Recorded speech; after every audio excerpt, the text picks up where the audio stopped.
Watch this.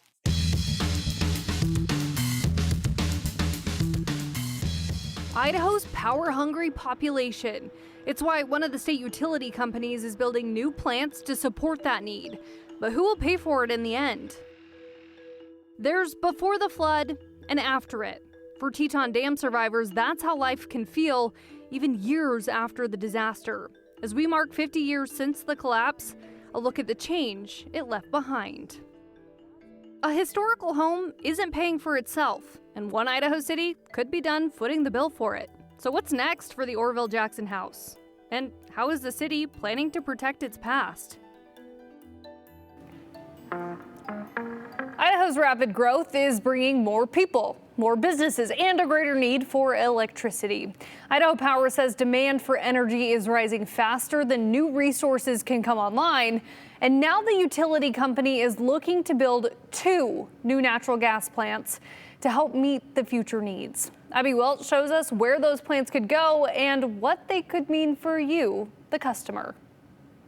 With growth comes more demand across all of our service territory. Idaho's population boom isn't just filling neighborhoods and highways, it's also putting more demand on the power grid. Idaho Power service territory is significantly growing. Now Idaho Power says it's planning for a future that could require significantly more electricity than the system delivers today. As that growth happens, there's a higher demand for electricity, and so one way we need to serve that growing load is by adding new resources. What we're diving into some new natural gas facilities. The 2 new power plants will look about like this. There'll be one in Twin Falls and one in Mountain Home. There's a 160-acre plot of land. That one will be done first. The 2 by topic are South Hills, which is a project that we have planned for 2029, and then a project called Peregrine, which is planned for 2030.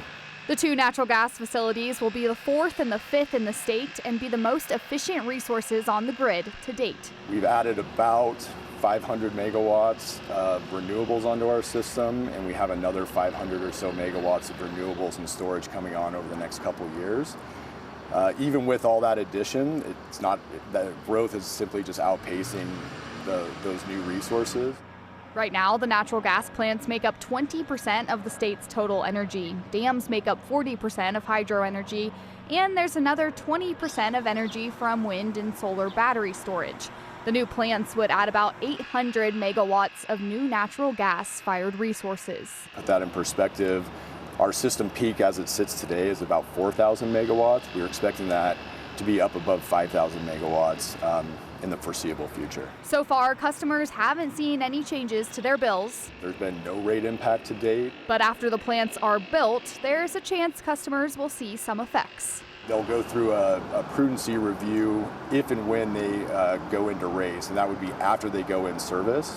So the impacts would be down the road after these projects are operational, late 2020s, early 2030s. The planning process and permitting started in 2021, and they're hoping to be done within a decade. Likely, we would start construction sometime in 2027, and then, as I mentioned, there's about a 2-year construction window for each.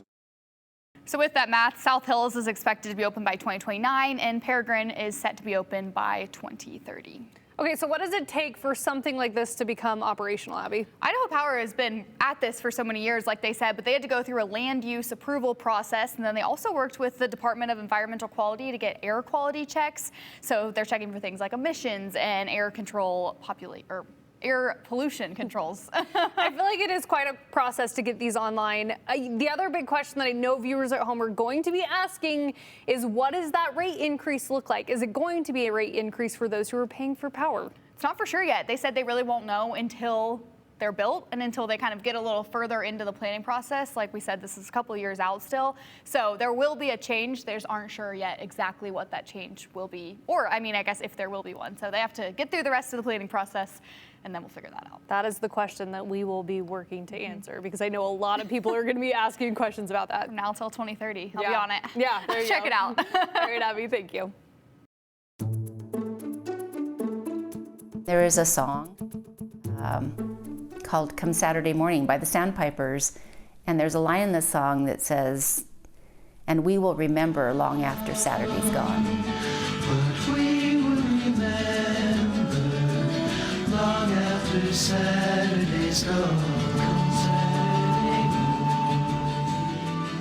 That is a theme song to this event to me, and it changed the Upper Valley. It changed a lot of people, and it changed our perspective of what's really important. And people have remembered long after that Saturday has gone. 50 years ago, multiple eastern Idaho counties were wrecked after the Teton Dam collapsed, sending 80 billion gallons of water countless miles away. Now, one of the towns hit was Rexburg, and it looks a lot different than it did before the flood.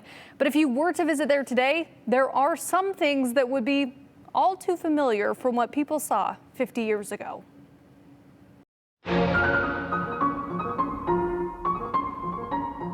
So we're sitting in the Romance Theater. It was built in 1917. And over 100 years, there's gonna be a lot of change and remodel and ownership and all of those things. And so they had just planned to do a renovation of this building. They had hired the contractors, were here on site, and then the flood hit. This is Main Street here. So the theater is right here. Here's the marquee right here. This is Center Street, and this is Main Street. This was one of the first buildings to actually get cleaned up because their construction crew was already here. But in that cleanup, they found all kinds of debris, of course, random things that washed in. A lot of people reminisce hearing and seeing cattle. There's estimate about 16,000 livestock were lost in that flood, and some of them ended up here in the Romance Theater, and between the seats we have different seats now. We've recently done a renovation here, and in doing that we got back to this painted wall here, and you can see the flood line there is right at 5 feet. And again, it wasn't just this lobby or even this building, but it was throughout downtown. The mud just attached itself to things and formed, and it was thick, sticky, and people just said you never forget that smell. And so there are still buildings here on Main Street, and they walk in, they're like, oh, I know this building went through the flood. I can still sense it and smell it. Because you have to think, it wasn't just clear water that came rushing through from the dam, but everything that it picked up along the way. We're a rural area, so livestock, fuel, and anything else you can imagine is encapsulated in that thick, sticky mud.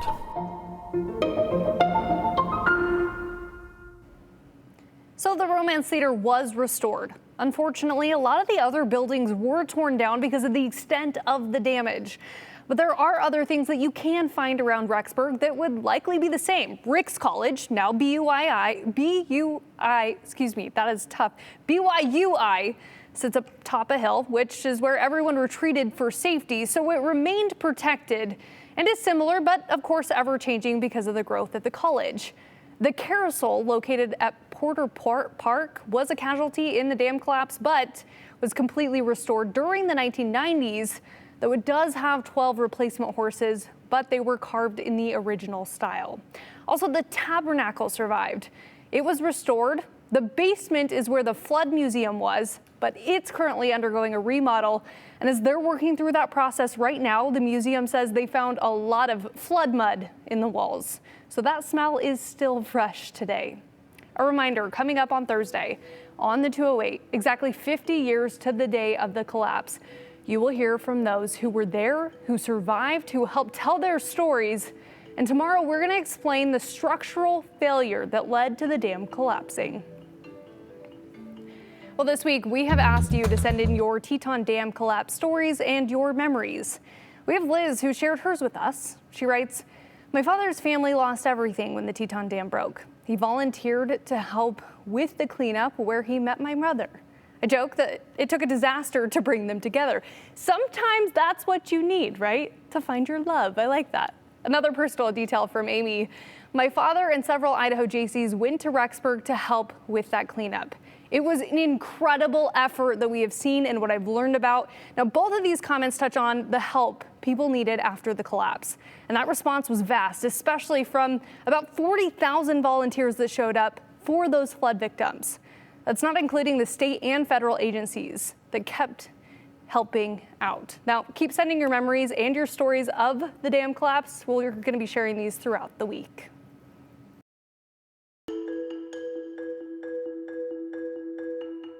A house at the center of Eagle's history is about to face some change as the city takes steps to sell it into private hands. So what's next for the Orville Jackson property and its place in preserving Idaho's past?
I see it kind of as a money pit.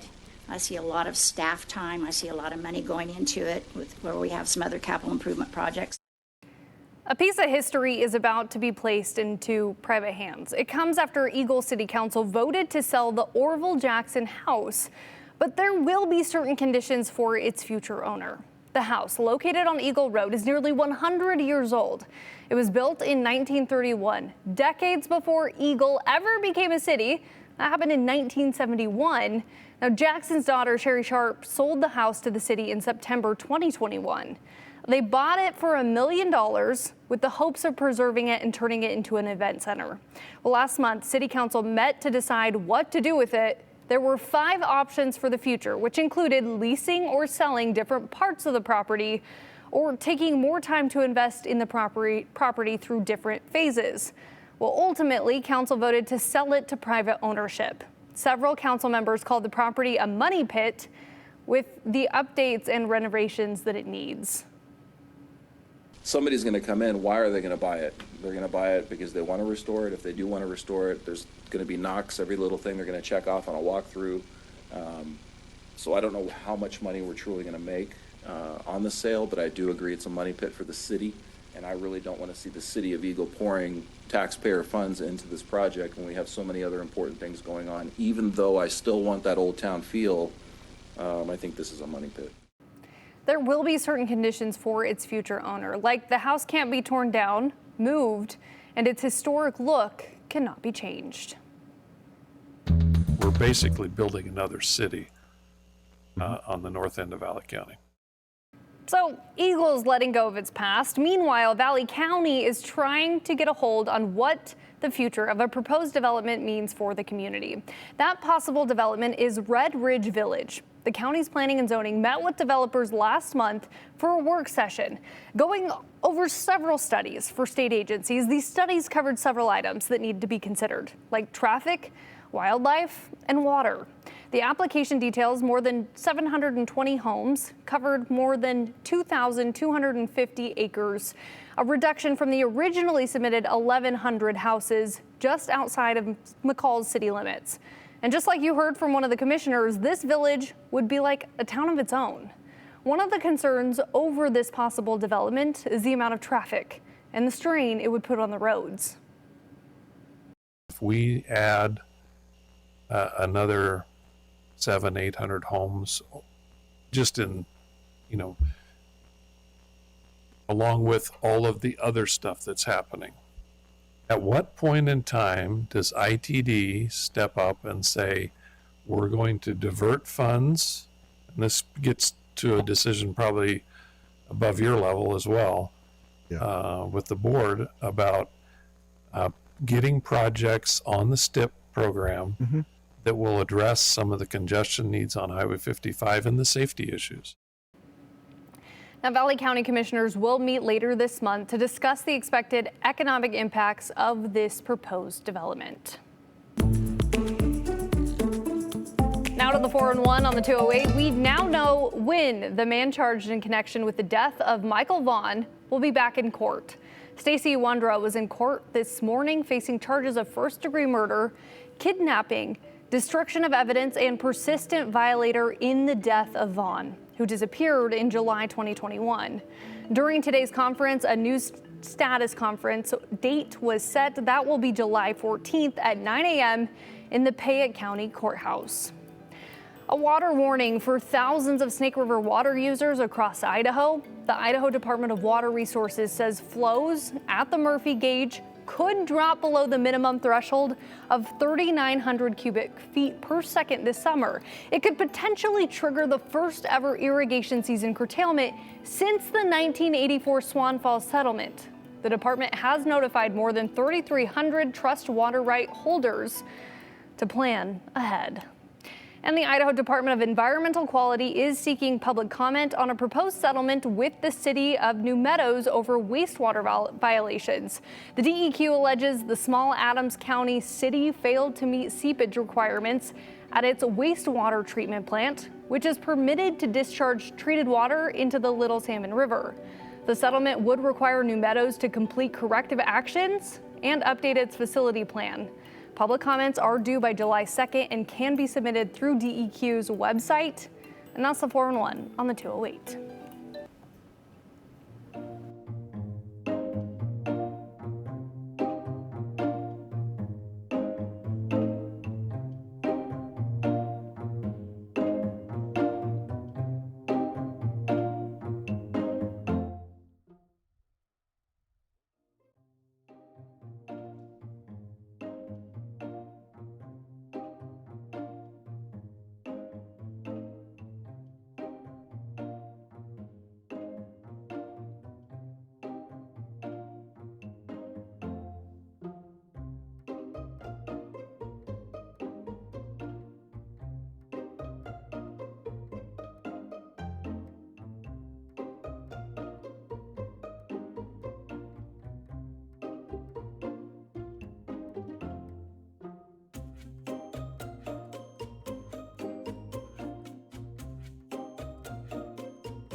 We have an update to a story I brought you on the 208 this past winter. After months of fundraising and its installation, Weiser Memorial Hospital will dedicate and open its Safe Haven baby box. Idaho's Safe Haven law allows newborns to be safely surrendered at designated locations like fire stations and hospitals. By 2005, there were significant updates and clarifications into that law. And in 2023, lawmakers approved allowing these locations to have Safe Haven baby boxes. Idaho only has two, one in Sandpoint and the other in Blackfoot. The cost to put one in is around $29,000.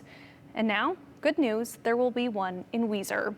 The grand opening and its dedication is June 16th at 10 a.m. It'll be outside the emergency department entrance.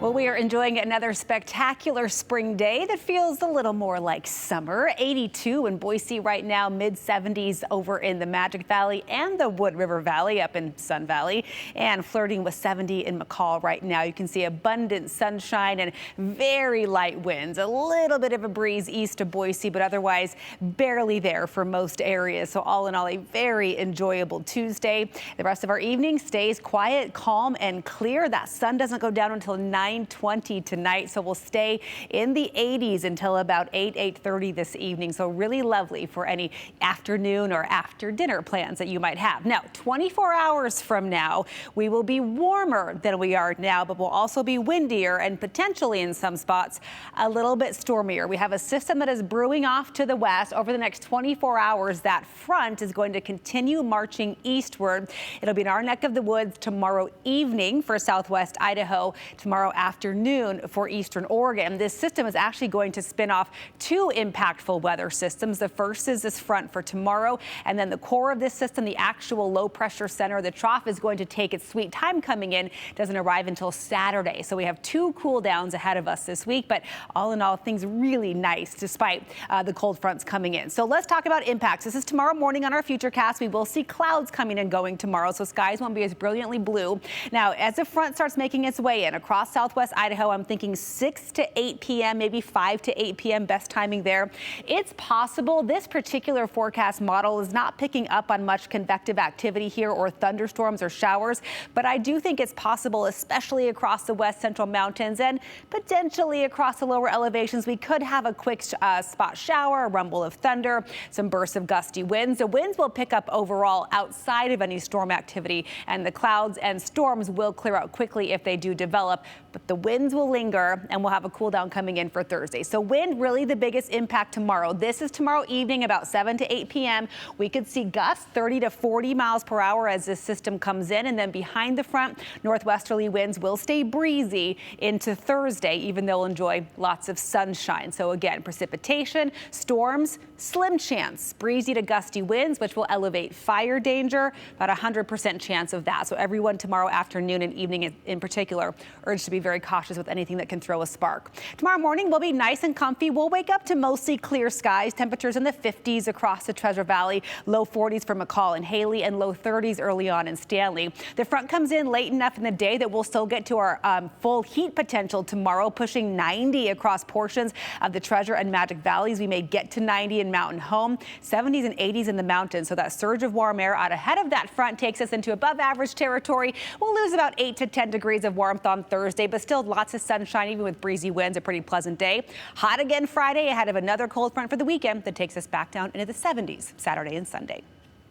It is 5:23. Let's take a quick check of traffic conditions. We can see things are slow. This view is coming from kind of downtown Boise area, getting onto I-84 West. This is a connector. You can see it's slow there. Looking at our current traffic flow, that merge point at the connector will you'll stay slow as you head westbound, even all the way out into Meridian. As we look at our wider traffic flow across the region, you can see you'll pick up speed a bit as you get closer to Nampa, but still you're looking at about 35 minutes to get from the Flying Y out to Caldwell on this Tuesday afternoon.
All right, taking a look at your comments, we have Melissa who says, how about incentivizing solar panels again? We put solar on our roof 3 years ago and we generate enough electricity that we end up putting it back into the grid. That could help. I know solar costs have kind of increased here and there as that has happened, so that's been interesting. I also want to do a viewer comment to Kevin, who is incredible and won an Emmy. He's our photojournalist here on the 208, and we are so grateful to have him, but I just have to say, good job. He kills it all the time. All right, see you guys later.